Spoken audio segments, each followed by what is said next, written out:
Libro del Éxodo, versículos 7 a 23. Moisés levantó la tienda y la plantó fuera del campamento a cierta distancia, y la llamó tienda de la reunión. Y así todo el que quería consultar al Señor salía hacia la tienda de la reunión que estaba fuera del campamento. Cuando Moisés salía hacia la tienda de la reunión, todo el pueblo se levantaba y permanecía en pie a la puerta de su tienda, y le seguían con la vista hasta que entraba en la tienda. Y cuando Moisés entraba en la tienda, descendía la columna de nube y se detenía a la puerta de la tienda, mientras el Señor hablaba con Moisés. Todo el pueblo, cuando veía la columna de nube detenida a la puerta de la tienda, se levantaba y cada uno se postraba junto a la puerta de su tienda. El Señor hablaba con Moisés cara a cara, como se habla con un amigo. Y cuando volvía al campamento, el joven Josué, su ayudante, hijo de Nun, no se apartaba de la tienda. Moisés dijo al Señor: mira, tú me has dicho, haz subir a este pueblo, pero no me has indicado a quién vas a enviar conmigo, a pesar de que me dices, yo te conozco por tu nombre, y tú has hallado gracia a mis ojos. Ahora bien, si he hallado gracia a tus ojos, dame a conocer tus designios, para que llegue a conocerte y pueda hallar gracia a tus ojos. Considera que esta gente es tu pueblo. El Señor respondió: yo mismo caminaré contigo y te daré el descanso. Continuó Moisés: si no vienes tú mismo, no nos hagas partir de aquí, pues ¿en qué se notará que tu pueblo y yo hemos hallado gracia a tus ojos si tú no caminas con nosotros? Así tu pueblo y yo nos distinguiremos de los demás pueblos que hay sobre la tierra. El Señor dijo a Moisés: esta petición que me has dirigido también te la concederé, porque has hallado gracia a mis ojos y te conozco personalmente. Moisés exclamó: muéstrame tu gloria. Y él respondió: yo haré pasar todo mi esplendor ante ti, y ante ti proclamaré mi nombre, el Señor, porque tengo misericordia de quien quiero y tengo compasión de quien quiero. Y añadió: pero no podrás ver mi rostro, pues ningún ser humano puede verlo y seguir viviendo. Y continuó: he ahí un lugar junto a mí, tú puedes situarte sobre la roca. Cuando pase mi gloria, te colocaré en la hendidura de la roca y te cubriré con mi mano hasta que yo haya pasado. Luego retiraré mi mano y tú podrás ver mi espalda, pero mi rostro no se puede ver. Si Moisés plantó la tienda fuera del campamento, fue porque Jesús salió de la ciudad para que vosotros, saliendo de este mundo, estéis por encima de este mundo que en muchos sentidos se asemeja a un campamento provisional.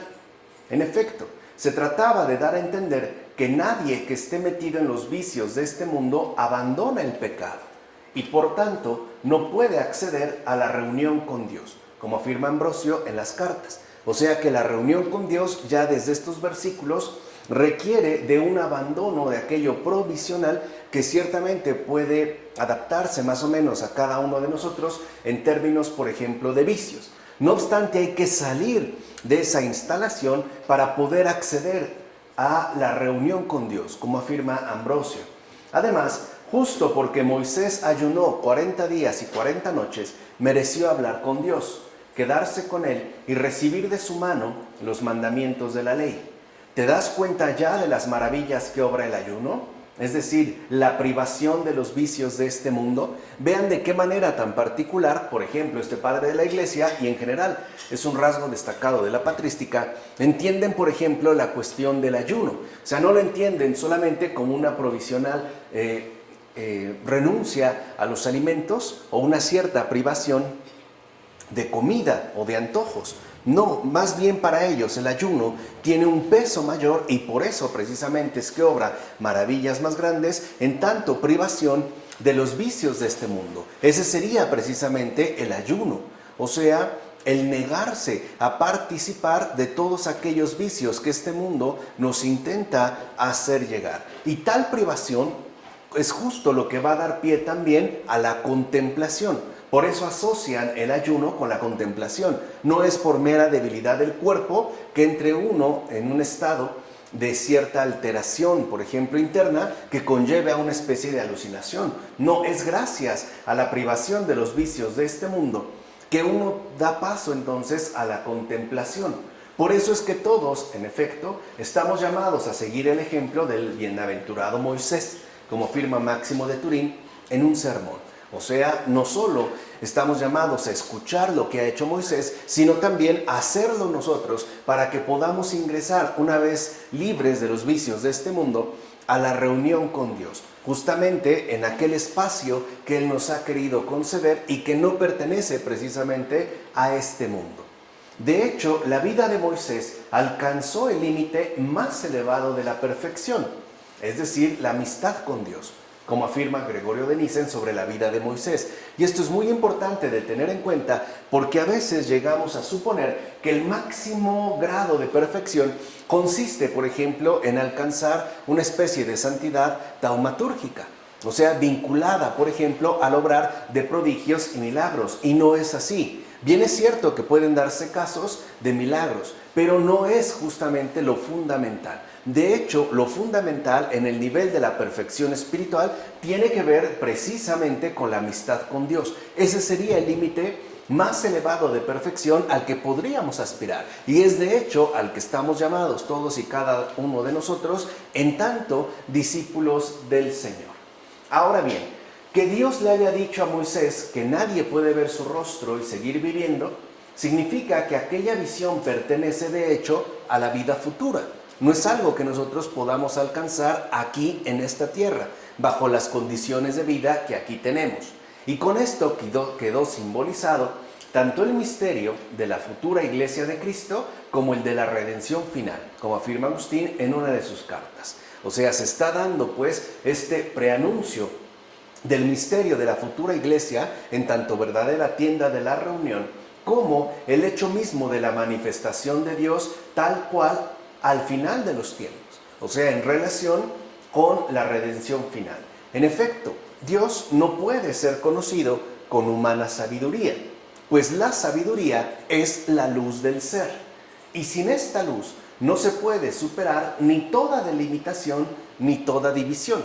Y aquí vemos algo muy particular, como lo hemos aprendido de Michel Henry, en estas palabras de Clemente de Alejandría, en sus Strómata, que lo que el mundo ciertamente ofrece es delimitación y por ende división.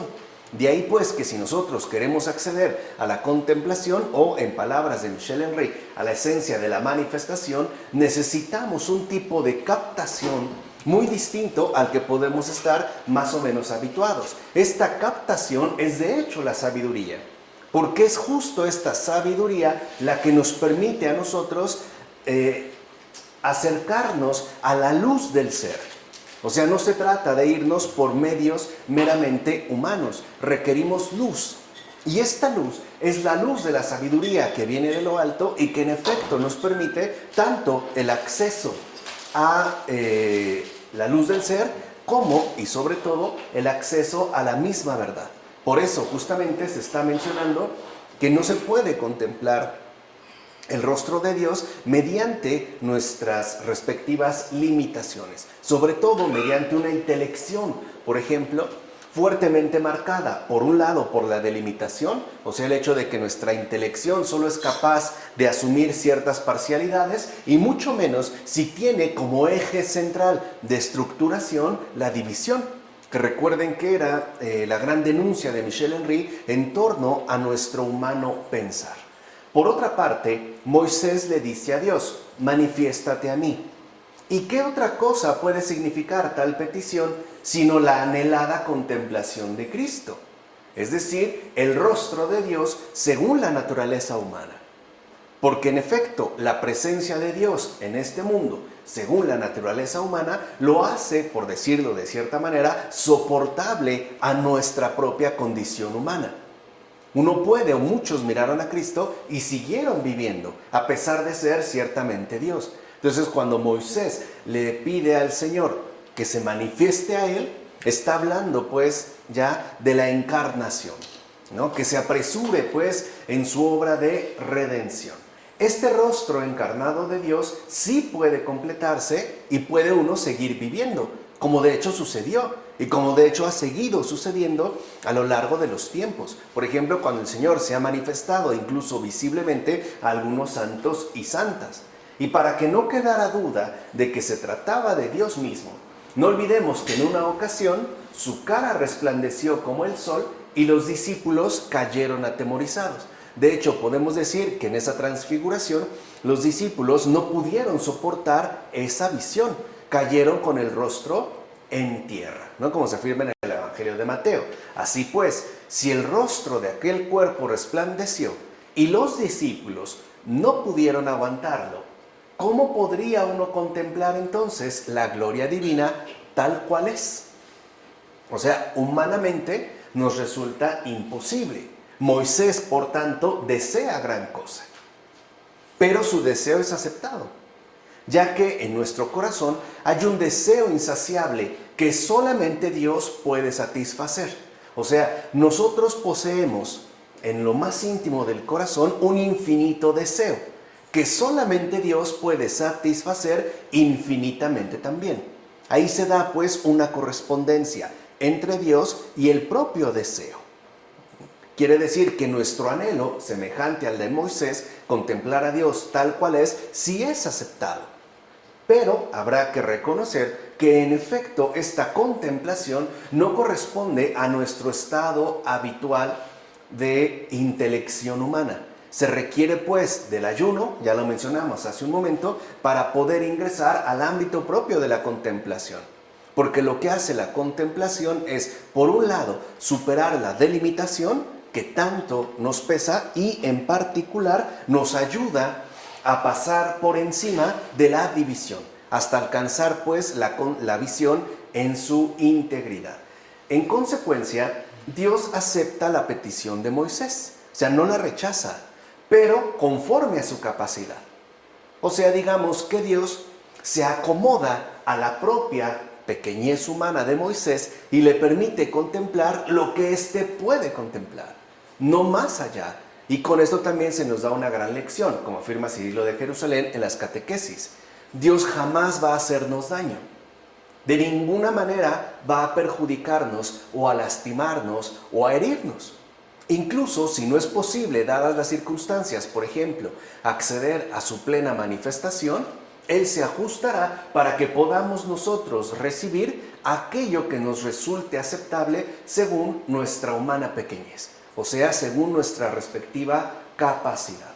De ahí que el amor que anhela ver a Dios, incluso si no tiene discernimiento, por ejemplo, como en el caso de Moisés, porque desea gran cosa, ¿no? Tiene, sin embargo, la entrega sincera de la piedad. O sea, aunque nuestro deseo no esté plenamente regulado por un adecuado discernimiento, está basado en una sincera piedad. La piedad de contemplar a Dios tal cual es. En efecto, por eso Moisés se atreve a decir, muéstrame tu rostro. Entonces, este es pues el sincero deseo de la genuina piedad. ¿Qué es pues lo que realmente anhela el creyente? ¿Cuál es el deseo sinceramente humano de fondo? Ver el rostro de Dios. Si hay algo que ciertamente deseamos es ver el rostro de Dios, contemplar la gloria del Señor, porque esa es la fuente de toda vida, de toda dicha y de todo gozo. Vemos, por tanto, en qué consiste ver a Dios, a saber, en que quien lo ve no se sacia jamás de su deseo. Dios no aburre. No es que uno pueda aburrirse y sentirse ya plenamente satisfecho y después, por ende, ¿no?, hacer emerger algún otro tipo de deseo distinto. En eso consiste ver a Dios. En nuestro deseo jamás satisfecho, puesto que siempre está siendo infinitamente colmado. Por eso dice el Señor a Moisés, no podrás ver mi rostro, ya que, puesto que Dios es por esencia el que da la vida, ¿cómo podrá abarcarlo por completo el que lo contempla? O sea, quiere decir que la contemplación está vinculada directamente con el aspecto intrínseco de nuestro respectivo deseo, con su colmación infinita. Pero no significa que nosotros podamos abarcar por completo en sí mismo a Dios. Porque en realidad contemplar, lo que llamamos ver a Dios, significa el ser ahora asumido por Él de manera total. De hecho, la contemplación no es tanto que uno vea a Dios, usado en nuestro lenguaje habitual, sino que ahora Dios nos permite ver tal y como Él ve las cosas, en integridad y en unidad. como afirma Gregorio de Niza en Sobre la vida de Moisés. En todo caso, esto significa que ningún viviente puede verlo en esta vida tal y como él es. Es decir, nadie puede abarcar la plenitud de Dios. O sea, ni con los ojos del cuerpo, ni con los ojos de la inteligencia, como afirma Agustín en una de sus cartas. Esto es algo que solamente Dios mismo puede hacer. O sea, solo Dios es capaz de comprenderse a sí mismo tal y como es, de verse a sí mismo sin ningún tipo de delimitación, sin ningún tipo, si lo quieren ver así, de restricción. Nosotros quedamos integrados a este absoluto, a esta totalidad. Pero no significa que nosotros podamos ciertamente abarcarlo de manera igualmente absoluta. Por eso es necesario renunciar a la vida externa, es decir, a la inteligencia de las cosas de fuera, a nuestro humano proceder, que si lo recuerdan también es la intención fundamental o una de las principales intenciones que Michel Henry tiene al momento de escribir la esencia de la manifestación. Solo así se puede llegar a ver a Dios, o como dirá Michel Henry en términos filosóficos, a captar la esencia de la manifestación. Y eso, al menos para nosotros, significa la muerte. O sea, la aniquilación, la anulación de nuestra manera acostumbrada de pensar y por ende de vivir, como afirma Mario Victorino en Contra Arrio. Entonces, para poder acceder a la captación de la esencia, es decir, para poder llegar a ver a Dios, necesitamos anular por completo esta manera acostumbrada de pensar. Ahora entienden el porqué de la relevancia de la denuncia que hace Michel Henry en torno a nuestro modo habitual de pensar, que además tiene una directa implicación en nuestro respectivo modo de vivir.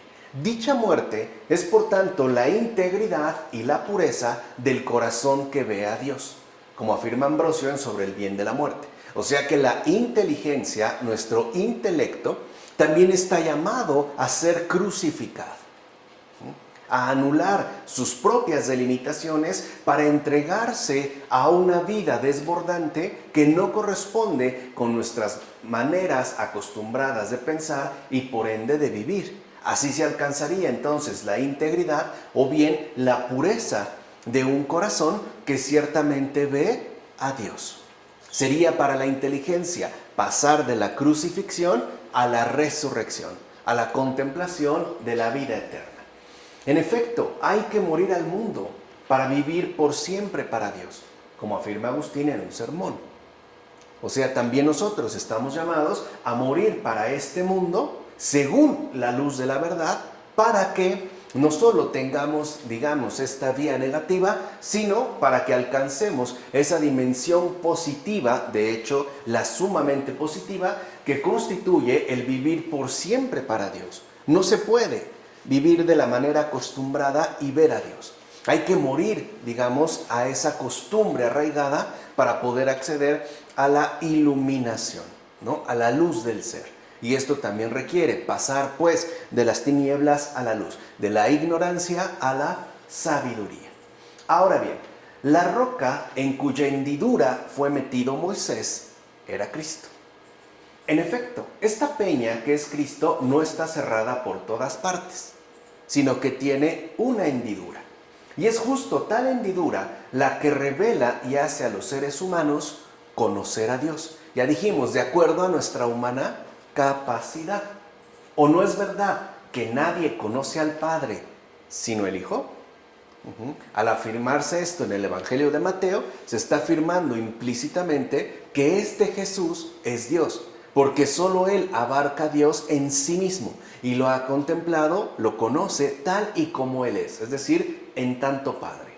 Por eso nadie puede ver a Dios si no es a través de esa hendidura que es el Hijo, como afirma Orígenes en los comentarios al Cantar de los Cantares. Entonces vemos ahora cómo se confirma el deseo de Moisés. Muéstrate a mí.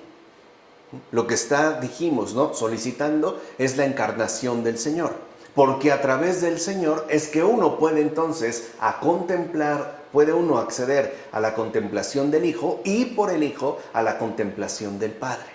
que es justo lo que Jesús le confirma a Felipe cuando le dice, nadie, ¿no? Quien me ha visto a mí, ve al Padre. O cuando dice, nadie va al Padre si no es por mí, se está refiriendo justamente a esta contemplación. Es, digamos, la hendidura o ese espacio abierto que sí nos permite acceder a la contemplación. Capítulo 34, versículos 1 a 9.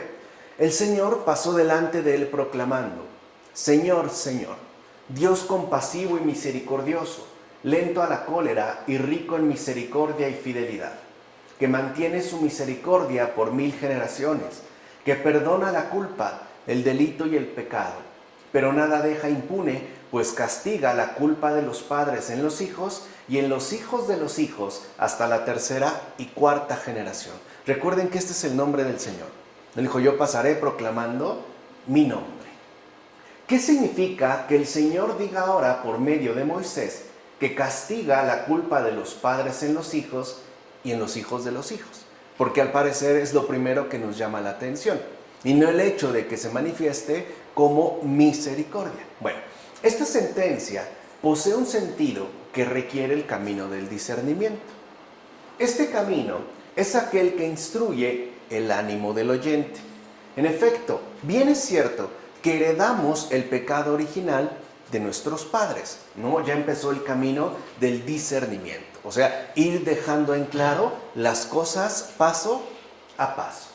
Y si no somos lavados con la gracia del bautismo, llevamos incluso los pecados de nuestros padres, ya que al menos hasta ese momento somos uno con ellos.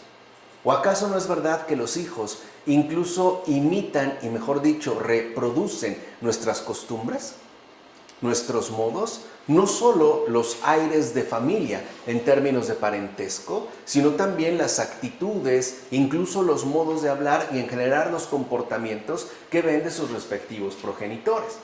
Así pues, castiga la culpa de los padres en los hijos, mientras nuestra alma está manchada con el pecado original.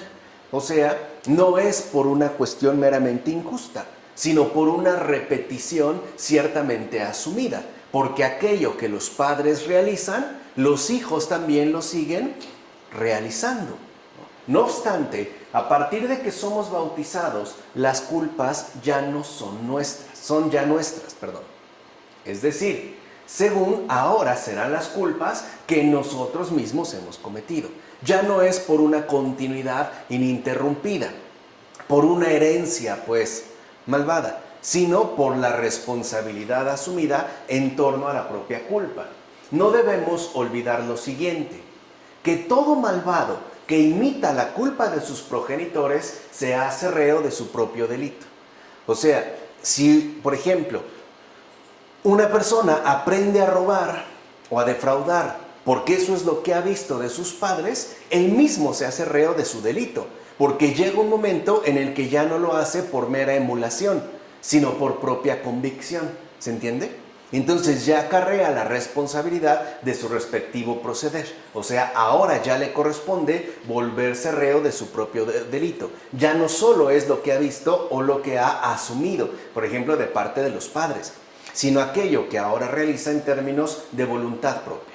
Así pues, es común que los pecados de los padres sean imitados por los mismos hijos, ya que los vicios se suelen extender de unos a otros. El vicio es contagioso, ¿no? Es pegajoso, se adhiere fácilmente a las personas. De hecho, eso es propio de la malicia, el contagio. Por eso es importante que nuestra alma no quede manchada con el pecado de los padres. O sea, que también estamos llamados a romper con ciertas circunstancias o condiciones de vida que no han sido benéficas a la luz de la verdad. O sea, no estamos llamados a conservar aquellos aspectos dañinos, por ejemplo, en términos de vicios o defectos que los propios padres, sea por la razón que sea, nos hayan podido transmitir. También es importante realizar las debidas rupturas. ¿O acaso no es verdad que en muchas ocasiones las almas sufren y padecen las penas de aquellos a los que han seguido? Y esto incluso sucede hasta la 3ª y la 4ª generación. O sea, no es algo fácil de vencer. Esta carga hereditaria, en términos de costumbre, no es algo fácil de quebrantar. Tiende a perpetuarse, tiende a adherirse fuertemente, incluso, ¿no?, bastante tiempo. Por eso se hace la referencia a la tercera y la cuarta generación. Ya dijimos, en estos casos, reos pues del delito propio, el delito cometido ya por voluntad propia, porque sí tenemos la capacidad de oponernos, como afirma Baterio en la explanación al Éxodo. Versículos 10 a 26 de este capítulo 34. Cuida de no establecer pacto con los habitantes del país en el que vas a entrar, para que no sean como una trampa para ti. No te harás dioses de metal fundido. Guardarás la fiesta de los ácimos. Durante 7 días, como te he ordenado, comerás panes ácimos en el tiempo establecido, en el mes de Abib, porque en el mes de Abib saliste de Egipto. Todo primer nacido es mío.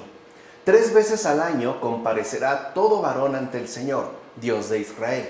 Pues cuando yo expulse a las naciones delante de ti y ensanche tus fronteras, nadie codiciará tus tierras mientras subes a presentarte ante el Señor tu Dios 3 veces al año. No inmolarás con pan fermentado la sangre de mi sacrificio. No guardarás hasta el día siguiente la víctima de la fiesta de Pascua. Llevarás a la casa del Señor tu Dios lo mejor de las primicias de tu tierra. No cocerás el cabrito en la leche de su madre. Son como indicaciones muy puntuales. Mira, ciertamente creemos que por la gracia del bautismo se nos han perdonado todos los delitos y pecados.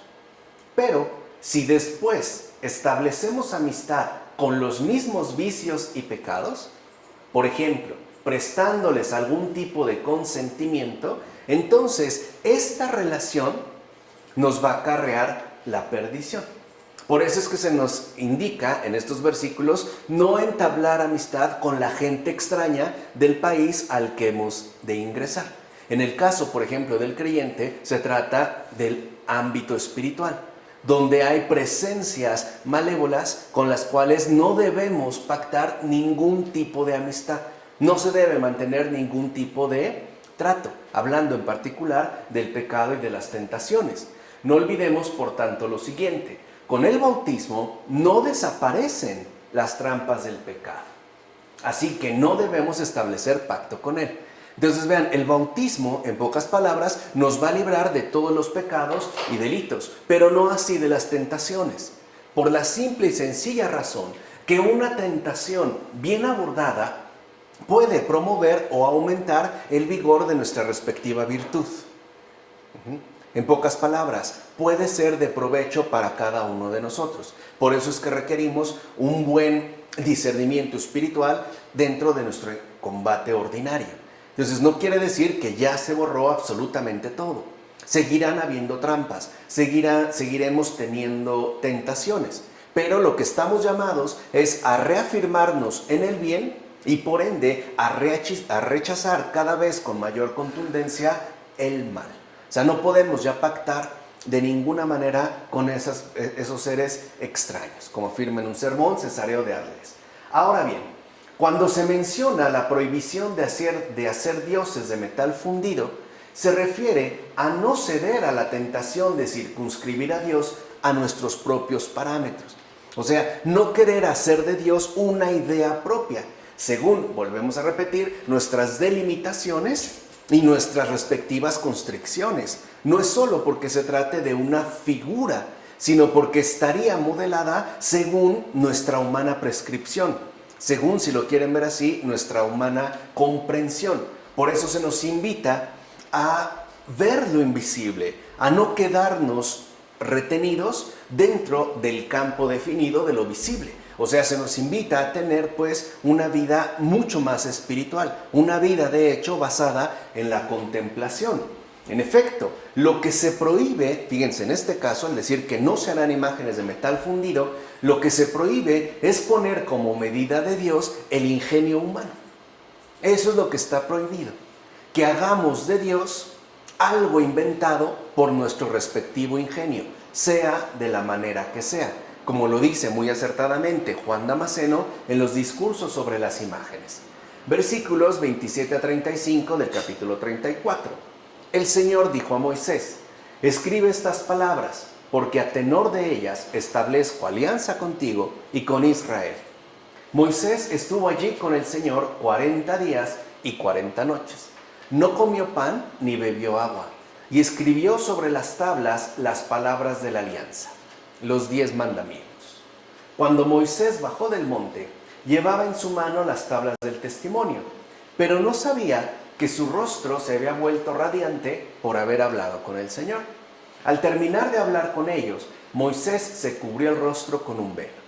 Cuando Moisés entraba en la presencia del Señor para hablar con él, se quitaba el velo hasta que salía. Y al salir, transmitía a los hijos de Israel lo que el Señor le había ordenado.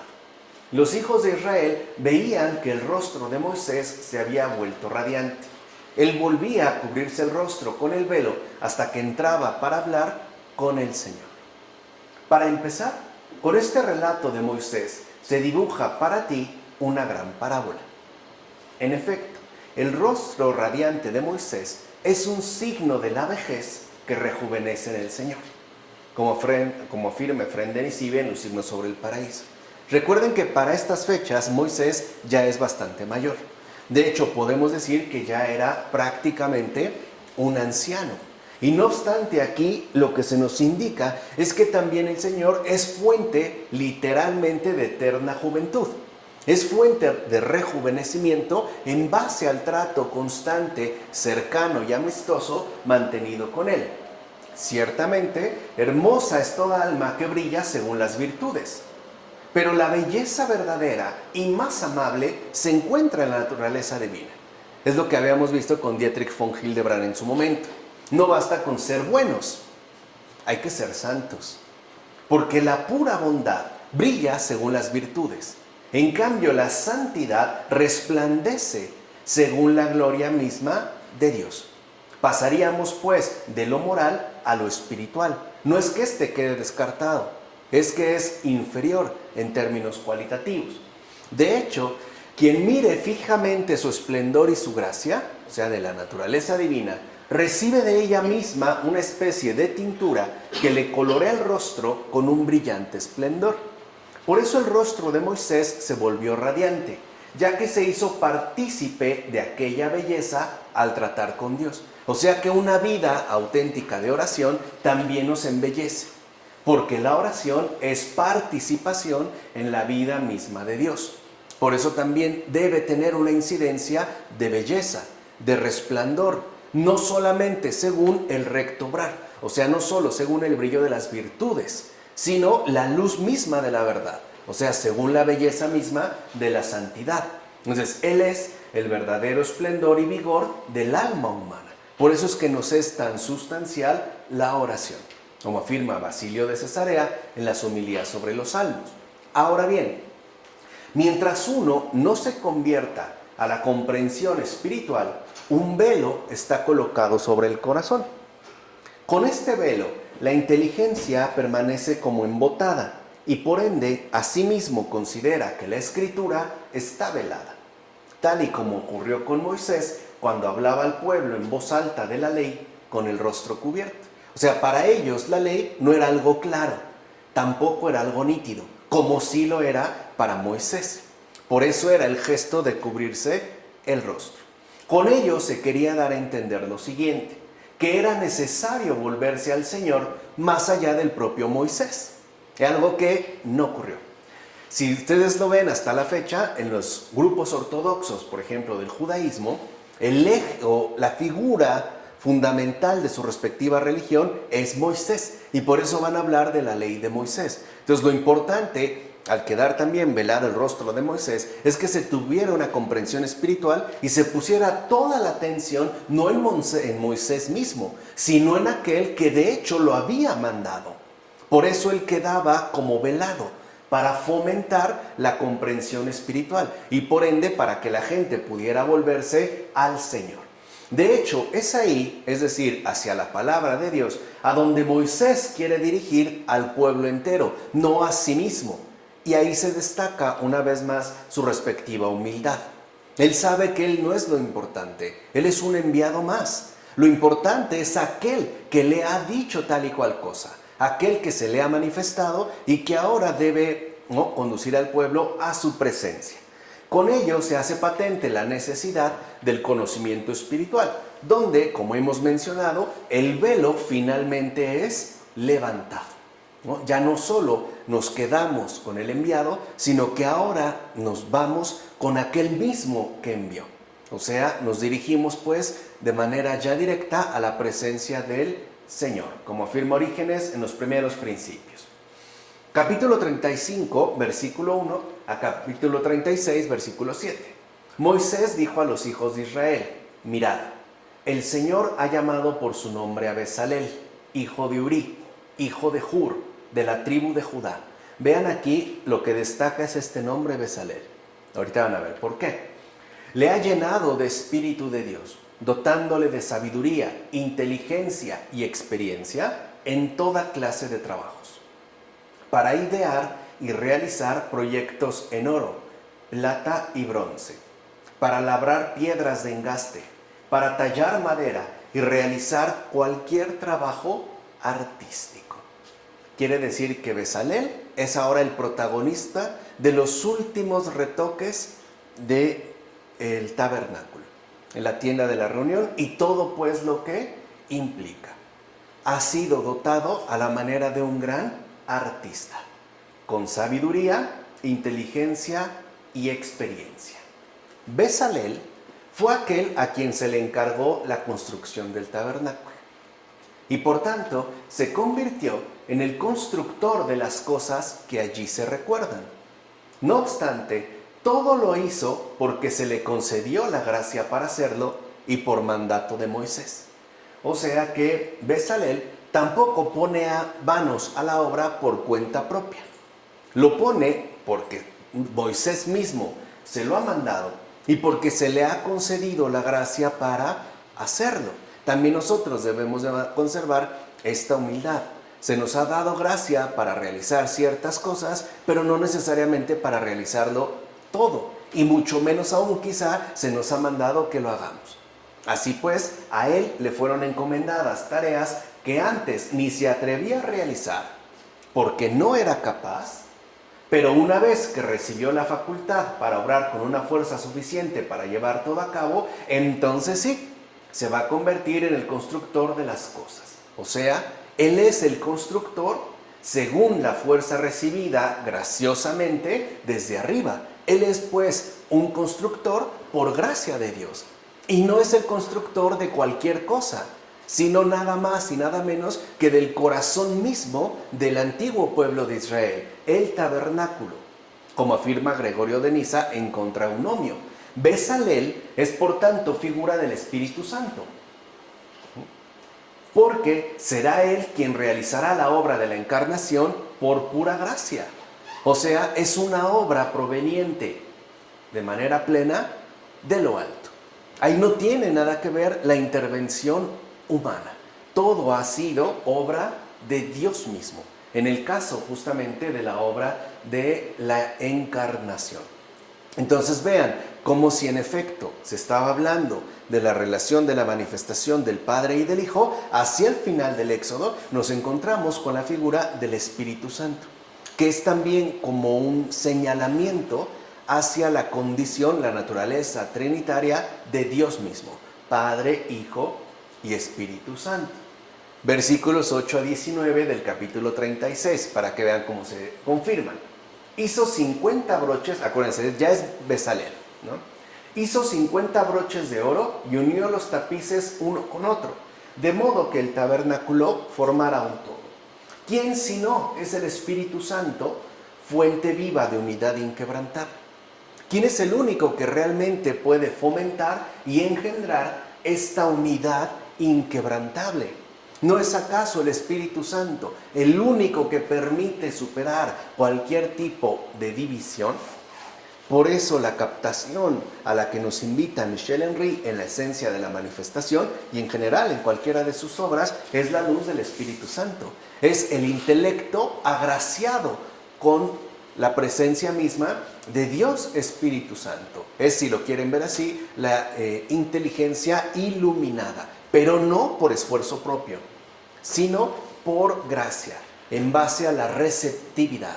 Recuerden que ese es el término central en la propuesta de Michel Henry. Por eso Bezalel unió 50 broches de oro, ya que el número 50 designa la verdadera paz del Espíritu Santo.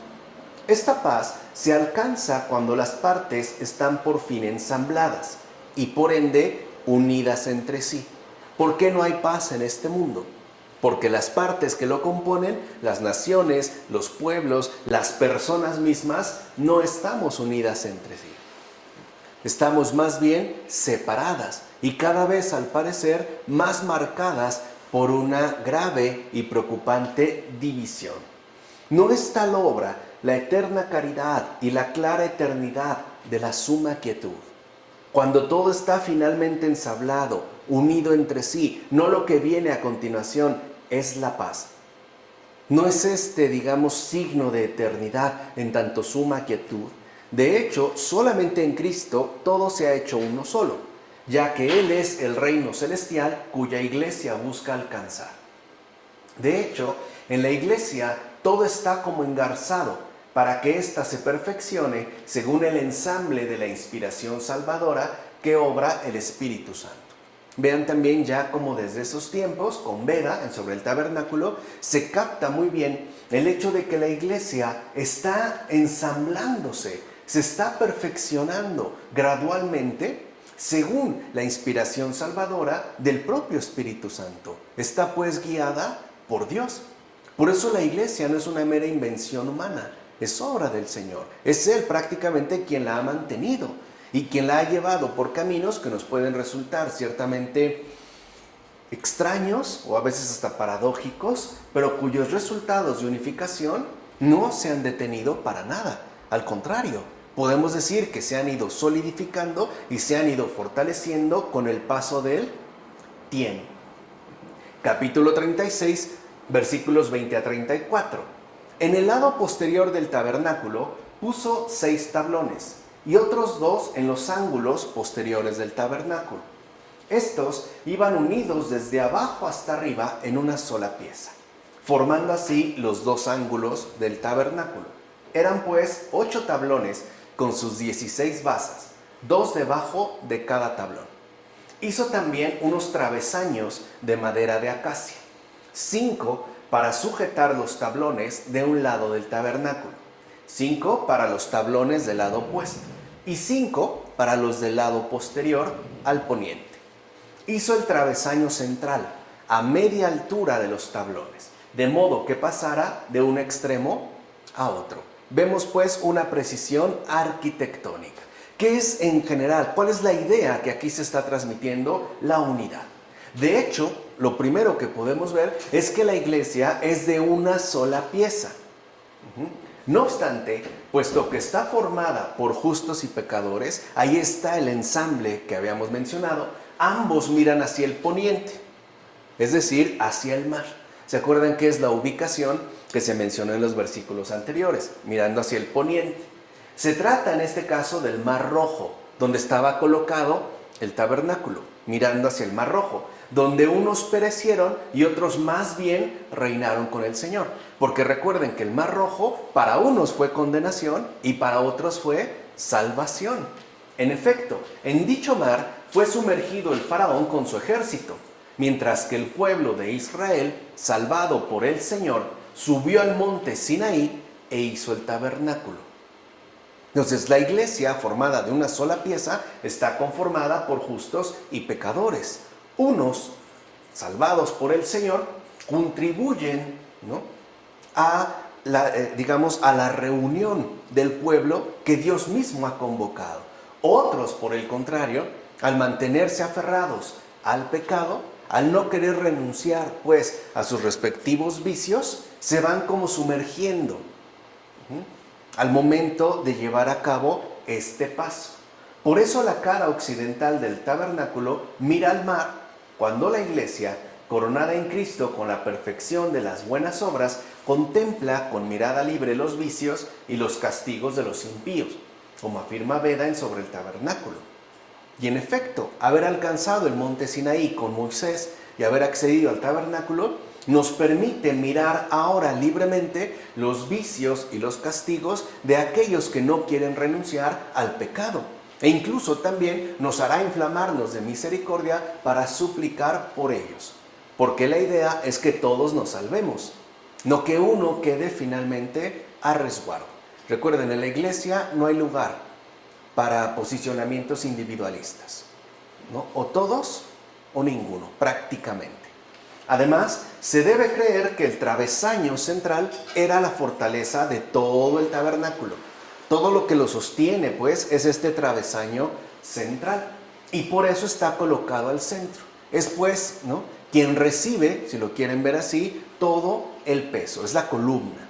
De hecho, este travesaño anuncia figuradamente a nuestro Redentor, el cual abarca de un extremo a otro porque extiende su salvación a todas partes. O sea, comenzando por el pueblo judío hasta finalmente llegar a todos los demás pueblos. Desde el centro, que es Él, a todos, ¿no? Digamos, los extremos del mundo, hasta abarcar el mundo entero. Así pues, con toda razón, se puede tomar la ley como el travesaño angular. Por cierto, lo mismo que en los profetas es la piedra angular. O sea, en el caso de la ley, se habla del travesaño angular, central. En cambio, en los profetas se habla de la piedra angular. Por supuesto, la piedra angular se refiere al templo construido por Dios con piedras vivas, mientras que el travesaño central se refiere al tabernáculo construido con tablas incorruptibles, es decir, con las almas de los elegidos libres de toda corrupción. Pero en ambos casos están involucradas personas. En el caso del templo, por ejemplo, son las piedras vivas, los verdaderos justos, los verdaderos fieles del Señor. En el tabernáculo se utiliza todavía un material más suave, como es la madera, de hecho la madera de acacia, pero consideradas tablas incorruptibles, ya que también se trata de estas almas que han optado por ser enteramente fieles a Dios el Señor. Y por ende a quedar libres de toda corrupción, alejadas pues de todo pecado. Capítulo 36, versículo 35 al versículo 16 del capítulo 37. Compuso el velo de púrpura violácea, púrpura escarlata y carmesí, y de lino torsal con querubines artísticamente elaborados. Bezalel fabricó el arca con madera de acacia. Fabricó también los utensilios que habían de estar sobre la mesa, las fuentes, las escudillas, los tazones y las jarras de libación. Todo ello de oro puro. Vean cómo Bezalel es el único constructor ya literalmente del tabernáculo, tanto en su aspecto arquitectónico como incluso en los utensilios. Incluso no solo trabaja la madera, sino también el oro puro, lo mismo que la tela. Sabemos pues que para el tabernáculo de Dios se construyeron utensilios por mandato del propio Señor.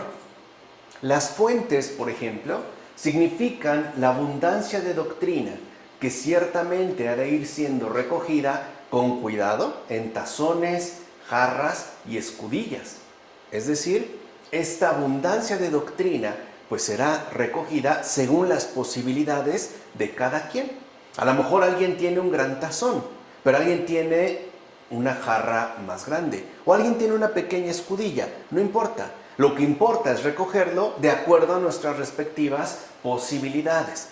Así pues, uno, lleno de doctrina, embriaga las almas de los oyentes, y así, por lo que dice, ofrece algo bueno para recoger. Quiere decir que entonces Dios nos ofrece, de hecho llegará al punto de ofrecerse a sí mismo, y a nosotros nos tocará el recoger aquello que Él mismo nos está haciendo llegar, ¿no? Por eso era tan importante tener en cuenta no solo la donación por parte de Dios, sino la receptividad que a nosotros nos corresponde. Ahora bien, quizá algún otro no puede expresar todo lo que siente, pero cuando finalmente lo expresa, de algún modo lo da a probar como a través de una escudilla. Una escudilla, recuerden que es como un plato pequeño, ¿no? Por consiguiente, los que estáis en el tabernáculo de Dios, o sea, en la Santa Iglesia, si no podéis ofrecer y por tanto suministrar sabiduría, dad al menos a vuestros prójimos algún bocado según la buena palabra. O sea, algo tenemos que dar, algo bueno. O podemos dar mucha doctrina, podemos también hacer llegar mucha sabiduría, o por lo menos una buena palabra, un mínimo gesto de caridad. Todo esto con la gracia de Dios. Traed pues a los demás a esta fuente provechosa y desead siempre tener compañeros en los caminos del Señor, como afirma Gregorio Magno en las homilías sobre los evangelios. Quiere decir que esta fuente no es para quedar autosatisfecho, es para compartirla con todos. Y si no pueden, por las razones que sean, llegar a la fuente, entonces a nosotros nos corresponde llevarle todo lo que ahí se ha ofrecido, estén donde estén, que es de hecho, ¿no?, el perfil fundamental del misionero cristiano. Por eso Jesús envía a sus discípulos a llevar la buena nueva. Ahora ellos deben portar la fuente en su interior y repartirla entre todos aquellos que salgan a su encuentro. De tal manera que algunos tomarán más, algunos menos, pero a todos lo importante es que se les ha hecho llegar. Así pues, es importante también tener siempre vivo el deseo de tener compañeros nuevos, ¿no?, en los caminos del Señor. Conversos. Capítulo 37, versículo 17, al capítulo 38, versículo 38. Labró, recuerden que sigue siendo Bezalel, labró también el candelabro de oro puro. Construyó también el altar del incienso de madera de acacia. Construyó el altar de los holocaustos con madera de acacia. Construyó la pila de bronce, con su basa también de bronce, y con los espejos de las mujeres que servían a la puerta de la tienda de la reunión. Compuso también el atrio, uno solo, Bezalel. Así como ahora entendemos por qué una sola es la multiforme obra del Espíritu Santo. Todo está hecho con detalle y precisión. En este caso, destaca la pila de bronce, ya que nos es necesario limpiarnos primero antes de poder entrar al encuentro con Dios. De hecho, si no nos quitamos toda suciedad, no podremos penetrar en la pureza de los secretos de Dios, como afirma Gregorio Magno en las homilías sobre los evangelios. O sea que lo primero que se nos solicita es la purificación. Tenemos necesidad de limpieza, y de una limpieza que ciertamente no solo es exterior, sino que también es interior. Necesitamos presentarnos ante el Señor limpios de cuerpo y alma, en una sola integridad. Por eso destacará en este caso la pila de bronce, porque nos es necesaria la purificación para poder entrar al encuentro del Señor. Capítulo 39, versículos 1 a 41. Vean cómo prácticamente ya estamos terminando el libro del Éxodo. Con la púrpura violácea, la púrpura escarlata y carmesí y el lino torsal confeccionaron las vestiduras de ceremonia para el servicio del santuario, así como las vestiduras sagradas para Aarón, según había ordenado el Señor a Moisés. Hicieron pues el efod de oro, de púrpura violácea, púrpura escarlata y carmesí y lino torsal. Prepararon láminas de batido y las cortaron en hilos para entretejerlos en recamado con la púrpura violácea, la púrpura escarlata y carmesí y el lino torsal.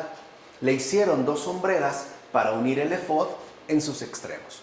Ahora no solo se trata del tabernáculo, sino a continuación del servidor principal de este tabernáculo. O sea, ahora el acento recae en la figura del sacerdote. Entonces, en general, con todos estos detalles se nos da a entender lo siguiente: el interior y el exterior de las buenas obras. En efecto, toda la vestidura mencionada está unida en sus extremos desde arriba hasta abajo, de tal forma que al final queda una sola pieza, lo que se conoce como el efod. Así pues, ¿qué otra cosa se puede interpretar sino el hecho de que hemos de guardar en la intimidad ante el Señor las buenas obras que mostramos exteriormente al prójimo, como afirma Beda sobre el tabernáculo? Quiere decir que nosotros también debemos estar revestidos de esta unidad en el recto obrar. O sea, no solo debemos mostrarnos bondadosos en la intimidad con el Señor, sino también en la exterioridad con el prójimo. Y al revés, no nos hemos de limitar a las manifestaciones exteriores de bondad en relación al prójimo, sino que de igual manera debemos mantener un mismo perfil, ser de una sola pieza en nuestra intimidad con el Señor, en nuestra oración. Oración y acción deben de mantenerse siempre unidas y conjugadas, hasta volverse de una sola pieza. De tal manera que ya no podamos al menos distinguir tan fácilmente la oración de la acción, sino que incluso le podamos llamar, por decirlo de alguna manera, oración. Capítulo 39, versículo 42, al capítulo 40, versículo 38. Tal como había ordenado el Señor a Moisés, así realizaron los hijos de Israel todas las obras. Vio Moisés todo el trabajo y comprobó cómo lo habían realizado, tal como había ordenado el Señor. Así lo habían hecho. Fíjense, no se faltó en el más mínimo detalle. Así como Dios fue cuidadoso en las instrucciones, también Bezalel y los demás fueron cuidadosos en lo emprendido. Y Moisés los bendijo. Dijo el Señor a Moisés: el día primero del mes erigirás el tabernáculo de la tienda de la reunión. O sea, ya está todo listo. Puede empezar. ¿Por qué Dios ordenó erigir el tabernáculo el primer día del primer mes? Porque fue en ese momento cuando creó el mundo. Así pues, con dicha orden se daba a entender la aparición de un mundo nuevo. Es pues una nueva primavera. En efecto, recuerden lo que ya habíamos comentado en el Génesis, la convicción de los padres de que la creación, el mundo, fue hecho en primavera. Fue a partir pues de esta inicio, es la estación inicial, propicia para toda vida. En esas fechas, las fechas primaverales, los prados florecen y los árboles producen fruto. Por eso, en esa misma época, liberó Dios a Israel. Y el arcángel Gabriel trajo a la Santa Virgen la buena nueva del parto milagroso.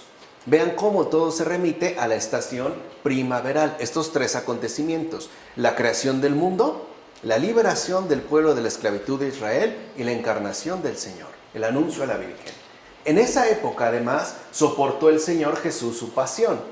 En consecuencia, el Señor Dios del universo ordenó montar la tienda en aquella fecha porque era imagen del mundo entero.